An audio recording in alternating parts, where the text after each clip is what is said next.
Heyo, it's Ayo, and today we're playing a game called Close to Obsession, and I like how they actually put the title on the screen. I actually wrote down the game title just in case they didn't put it on.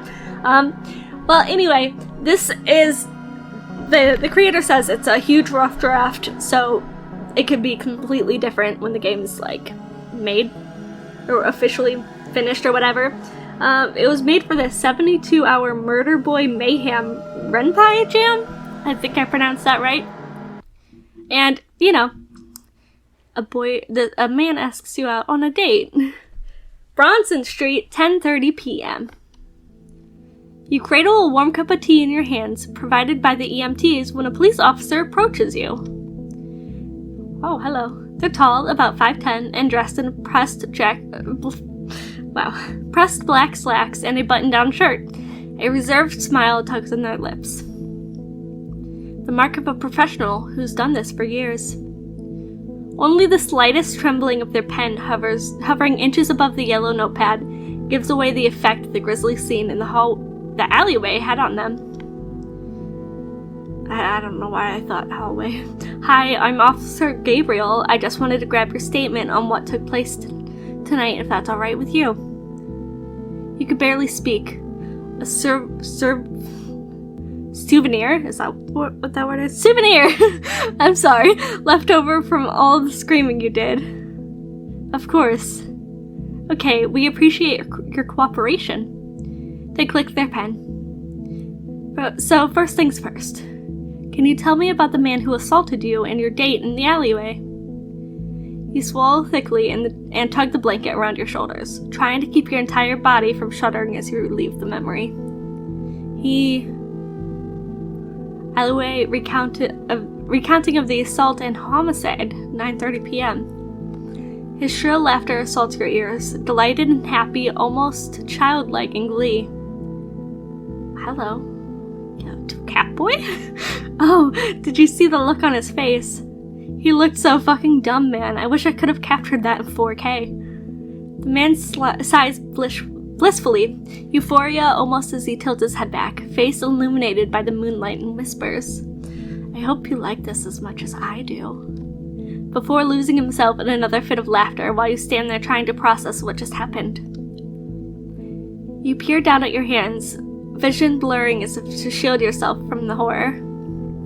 Blood trickles between your open fingers, a warm, woozy feeling thumping in your chest, sending a fresh wave of nausea rolling through you. You clamp those same hands over your mouth in an effort to keep from throwing up because you hate throwing up. It doesn't work. Instead, you end up half collapsing on one of the many trash cans, dappling the back alleyway, and knock it over before vomiting all over the fallen pile of rubbish.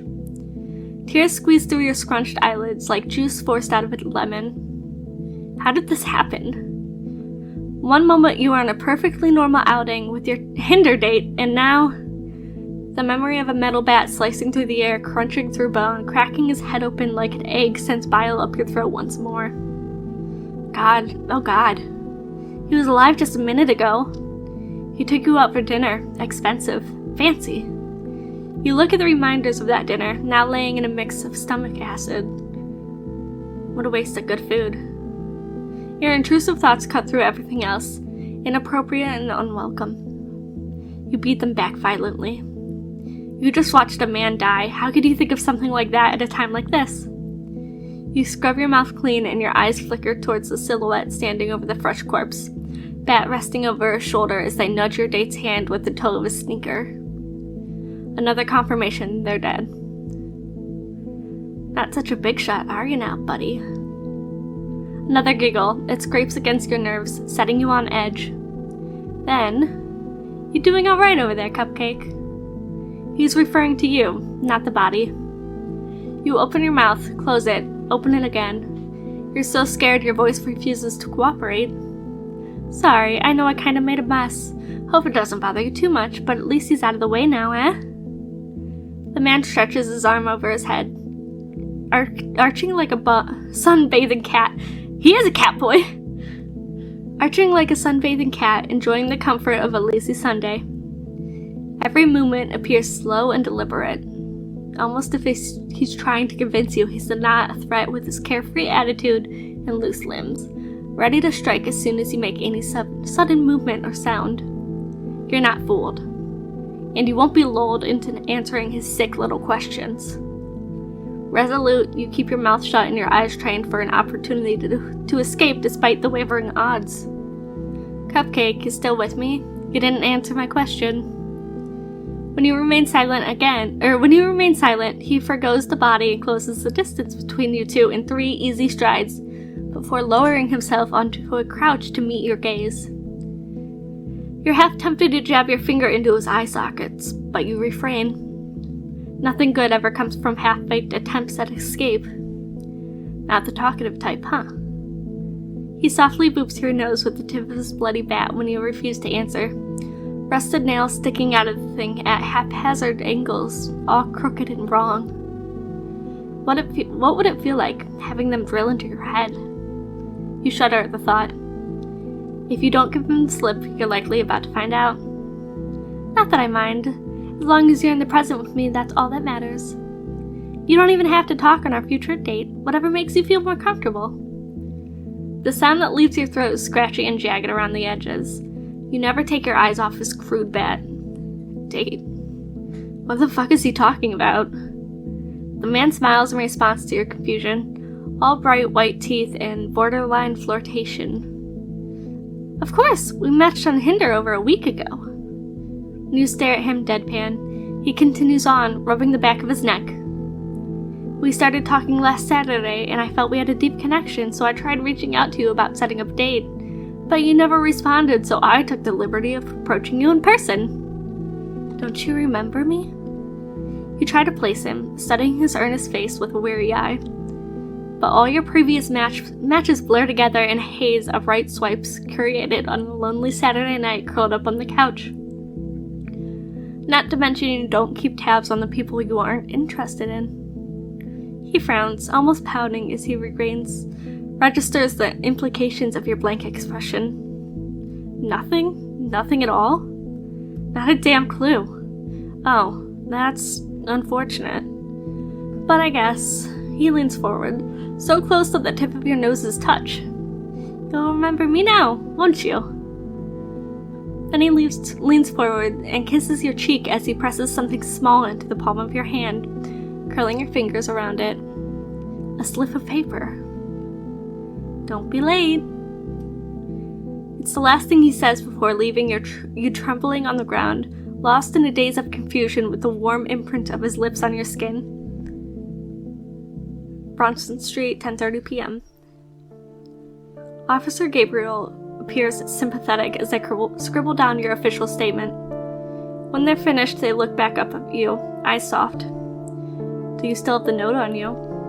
You nod and withdraw the little heart-shaped sticky note out of your pocket before handing it over to them. Gabriel frowns, taking in the smudged ink and elegant cursive handwriting, just as dumbfounded as you were when you read it the first go around, trying to find out a reason within the madness. Spoiler alert, there is none. No single conversation with a stranger could ever lead to something like this. You clench your teeth so hard they start to chatter. Gabriel rests a hand on your shoulder, the gesture meant to convey understanding despite the fact physical touch repulses you right now. You could still feel the imprint of the stranger's kiss, unwarranted and unwanted, on the arch of your cheek. His desire to possess you conveyed with one simple action. A piece of knowledge that makes you want to crawl out of your skin and scrub it clean underneath a vat of boiling water. Or at least a scalding hot shower. You fold in on yourself, trying not to hyperventilate. Whatever your newfound stalker deluded himself with, you don't care. You just hope to never see him again. Otherwise, you'll find a way to take his bat and use it against him if you can help it. There's a squeezing sensation on your shoulder, and you look up to find Gabriel looking down at you unexpectedly, as if they asked you a question. Sorry, could you repeat that?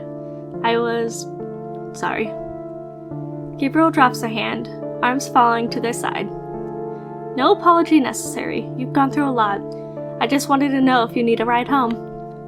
Their eyes scan the parking lot. Unless you want to call someone to pick you up.